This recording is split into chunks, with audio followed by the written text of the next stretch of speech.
Assalamualaikum warahmatullahi wabarakatuh. Perkenalkan, nama saya Elangga Prasetya, absen 11 dari kelompok 6, kelas 12 MIPA 3.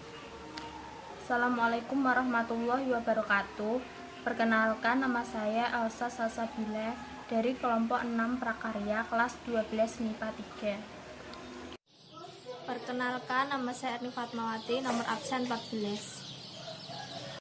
Nama saya Miftahul Janah, nomor absen 21.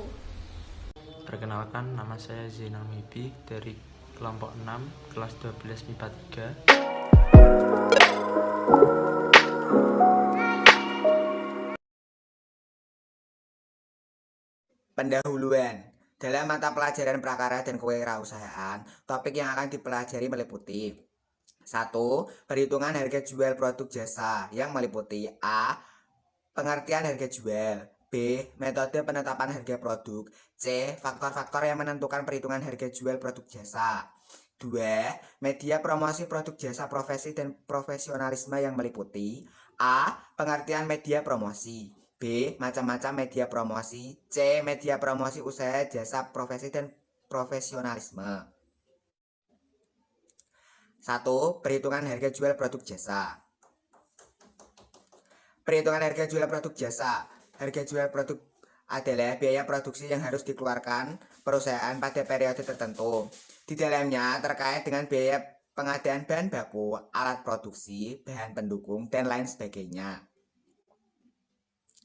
Tujuan penetapan harga jual yakni 1. Penetapan harga untuk mencapai penghasilan atau investasi. Biasanya besar keuntungan dari suatu investasi telah ditetapkan persentasenya, dan untuk mencapainya diperlukan penetapan harga tertentu dari barang yang dihasilkannya. 2. Penetapan harga untuk kestabilan harga. Hal ini biasanya dilakukan untuk perusahaan yang kebetulan memegang kendali atas harga. Usaha pengendalian harga diarahkan terutama untuk mencegah terjadinya perang harga, khususnya bila menghadapi permintaan yang sedang menurun. 3. Penetapan harga untuk memperhatikan penetapan harga untuk mempertahankan atau meningkatkan bagian dalam pasar. Apabila perusahaan mendapatkan bagian pasar dengan luas tertentu, maka ia harus berusaha mempertahankannya atau justru mengembangkannya. Untuk itu, kebijakan dalam penetapan harga jangan sampai merugikan usaha mempertahankan atau mengembangkan bagian pasar tersebut. 4. Penetapan harga untuk menghadapi atau mencegah persaingan. Apabila perusahaan baru mencoba-coba memasuki pasar dengan tujuan mengetahui pada harga berapa ia akan menetapkan penjualan, ini berarti bahwa ia belum memiliki tujuan dan dalam menetapkan harga coba-coba tersebut. 5. Penetapan harga untuk memaksimalir laba. Tujuan ini biasanya menjadi anutan setiap usaha bisnis. Kelihatannya usaha mencari untung mempunyai konotasi yang kurang enak, seolah-olah menindas konsumen. Padahal sesungguhnya hal yang wajar saja. Setiap usaha bertahan hidup memerlukan laba. Memang secara teoritis harga bisa berkembang tanpa batas. Metode penetapan harga produk. Metode penetapan harga produk secara teori dapat dilakukan dengan 3 pendekatan, yaitu 1. Pendekatan permintaan dan penawaran atau supply and demand approach. 2. Pendekatan biaya atau cost oriented approach. 3. Pendekatan pasar atau market approach. 1. Pendekatan permintaan dan penawaran. Pendekatan permintaan dan penawaran. Dari tingkat permintaan dan penawaran yang ada ditentukan harga keseimbangan atau equilibrium price, dengan cara mencari harga yang mampu dibayar konsumen dan harga yang diterima produsen, sehingga terbentuk jumlah yang diminta sama dengan jumlah yang ditawarkan. Semakin tinggi permintaan suatu produk, maka semakin naik harga produk tersebut. Semakin rendah permintaan suatu produk, maka semakin turun harga produk tersebut. Semakin banyak penawaran terhadap suatu produk, maka semakin rendah harga produk tersebut. Semakin sedikit penawaran produk tersebut atau semakin langka, maka semakin naik harga produk tersebut. Yang kedua adalah pendekatan biaya atau cost oriented approach. Pendekatan biaya atau cost oriented approach Menentukan harga dengan cara menghitung biaya yang dikeluarkan produsen dengan tingkat keuntungan yang diinginkan, baik dengan market pricing dan break-even analysis.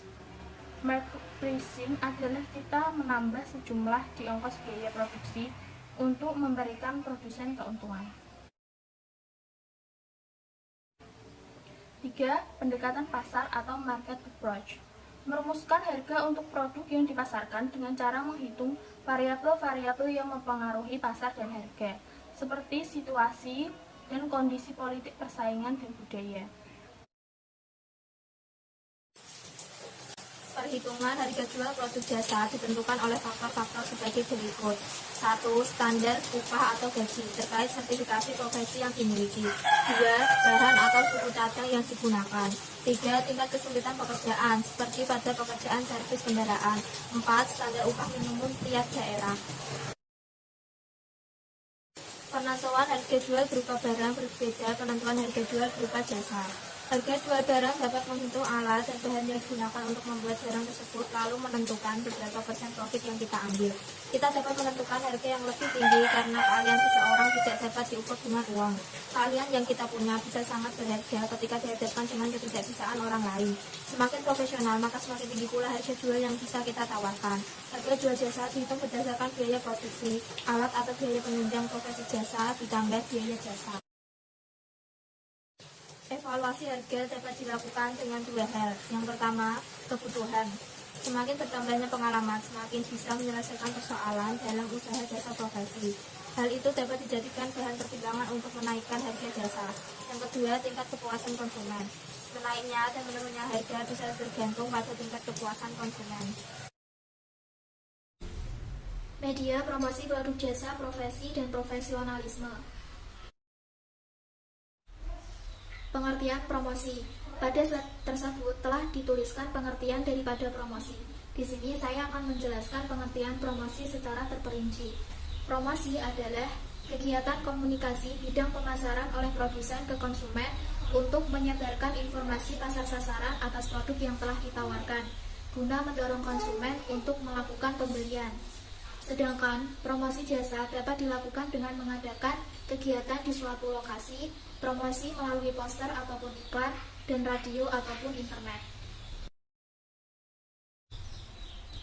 Media promosi dalam pemasaran usaha jasa, profesi, dan profesionalisme. 1. Menghubungi secara langsung dan tindak lanjut. Di sini kita membuat kontak langsung dengan klien melalui tatap muka ataupun dengan telepon.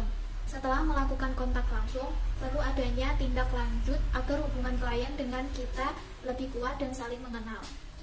2. Networking atau membangun referensi. Networking ini bisa disebut juga dengan jaringan bisnis. Selain pengertian dari networking di slide tersebut, networking juga didefinisikan sebagai membangun hubungan dengan orang lain atau organisasi lain untuk mendapat referensi yang berkaitan dengan pasar sasaran kita. 3. Berbicara di depan umum. Kita akan cenderung lebih dikenal dan mudah diingat oleh orang lain ketika berdiri di depan mereka berbicara mengenai sebuah topik. 4. Menulis. Menulis ini bisa menulis artikel ataupun blog. Jadi dengan menulis, maka akan lebih mudah diketahui oleh orang lain tentang jasa, profesi, dan profesionalisme yang kita tawarkan. 5. Kegiatan-kegiatan promosi. Kegiatan promosi ini seperti mengikuti pameran atau menjadi sponsor. Dengan mengikuti kegiatan tersebut, kita lebih mudah mendekati calon klien kita. 6. Iklan. Iklan merupakan bentuk promosi berbagai media yang ditujukan untuk menarik konsumen atas produk yang kita tawarkan. Banyak jenis periklanan, mulai dari koran, majalah, media sosial, dan lain-lain. Media promosi yang marak saat ini adalah media online. Media promosi untuk produk jasa, profesi, dan profesionalisme juga semakin banyak pilihan untuk memasarkannya. Media internet menjadi sangat bermanfaat ketika sebuah website menjadi media tepat untuk memasarkan produk, baik produk barang maupun jasa lewat promosi langsung, yaitu online. Beberapa strategi promosi melalui online dapat dilakukan melalui beberapa cara, diantaranya: 1. Website bisa menjadi cara promosi berbasis komunikasi yang dibangun melalui gambar bergerak maupun tidak bergerak. 2. Berbagai gambar melalui Pinterest. 3. aktif di media sosial dengan postingan foto, kutipan, jejak, pendapat yang berhubungan dengan bisnis, dan secara bertahap dapat mendorong produk yang dipromosikan. 4. Membuat blog tentang produk yang dipromosikan yang langsung menuju link ke Facebook atau Twitter. 5. Jaringan sesama bisnis. 6. Menggunakan iklan. 7. Menulis di media online lain. Ada beberapa tujuan dari promosi, yaitu 1. Menyebarkan informasi produk ke target pasar potensial. 2. Untuk mendapatkan kenaikan penjualan dan profit atau laba. 3. Untuk mendapatkan konsumen baru dan menjaga kesetiaan konsumen. Dan keempat, untuk menjaga kestabilan penjualan ketika terjadi lesu pasar. Kelima, membedakan serta mengunggulkan produk dibanding produk pesaing. Keenam, membentuk citra produk mata konsumen sesuai dengan yang diinginkan. Ketujuh, mengubah tingkah laku dan pendapat konsumen.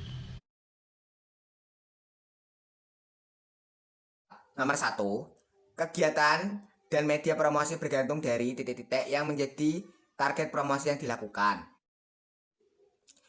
2. Mengumpulkan nama-nama yang kita bisa manfaatkan untuk menjadi klien referral. Mendapatkan informasi adalah pengertian dari Soal nomor 3. 1. Menyebarkan informasi produk kepada target pasar potensial. 2. Untuk mendapatkan penurunan penjualan dan profit atau laba. 3. Dapat mempertahankan perusahaan. 4. Untuk mendapatkan konsumen baru dan menjaga kesetiaan konsumen. 5. Membedakan serta mengunggulkan produk dibanding produk pesaing. Dari data di atas, manakah yang termasuk tujuan dari promosi? A. 1, 2, dan 3. B. 1, 3, dan 4. C. 1, 4, dan 5. D. 2, 4, dan 5. E. 2, 3, dan 4. Soal nomor 4. Berikut ini merupakan tujuan promosi kecuali A. Untuk mendapatkan kenaikan penjualan dan profit atau laba. B. Mendapatkan konsumen baru dan menjaga kesetiaan produsen. C. Menjaga kestabilan penjualan ketika terjadi lesu pasar. D. Membedakan serta mengunggulkan produk dibanding produk pesaing. E. Citra produk di mata konsumen sesuai dengan yang diinginkan. Nomor 5. Tujuan penetapan harga jual adalah sebagai berikut kecuali A. Penetapan harga jual untuk mencapai penghasilan atau investasi. B. Penetapan harga jual untuk menghindari atau mencegah persaingan. C. Penetapan harga untuk meminimalisir rugi. D. Penetapan harga untuk mempertahankan atau meningkatkan kegiatannya dalam pasar. E. Penetapan harga untuk stabilan harga. Nomor 6. Perhitungan harga jual produk ditentukan oleh faktor berikut kecuali A. Standar upah atau gaji. B. Standar pengelolaan aset atau jasa. C. Tingkat kesulitan pekerjaan. D. Bahan baku atau suku cadang. E. Standar upah minimum daerah. 7. Menentukan harga dengan menghitung biaya yang dikeluarkan produsen dengan tingkat keuntungan yang diinginkan merupakan pendekatan metode penetapan harga produk. Salah satunya A. Demand approach. B. Supply and demand approach. C. Cost oriented approach. D. Pendekatan pasar.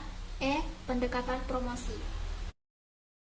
Di bawah ini yang merupakan strategi promosi melalui online, kecuali ialah A. Berbagai gambar melalui Pinterest. B. Membuat blog produk yang dipromosikan. C. Menggunakan iklan. D. Jaringan sesama bisnis atau manajemen. E. Memberikan informasi secara langsung. Nomor 9. Suatu kegiatan komunikasi bidang pemasaran yang dilaksanakan oleh produsen kepada konsumen untuk menyebarkan informasi, mempengaruhi dan meningkatkan pasar atau produk yang ditawarkan guna mendorong konsumen untuk melakukan pembelian ulang dan mencoba produk baru adalah pengertian dari. Dan soal nomor 10 yaitu keahlian yang kita punya bisa sangat berharga ketika dihadapkan dengan ketidakbisaan orang lain. Semakin profesional keahlian yang kita punya, maka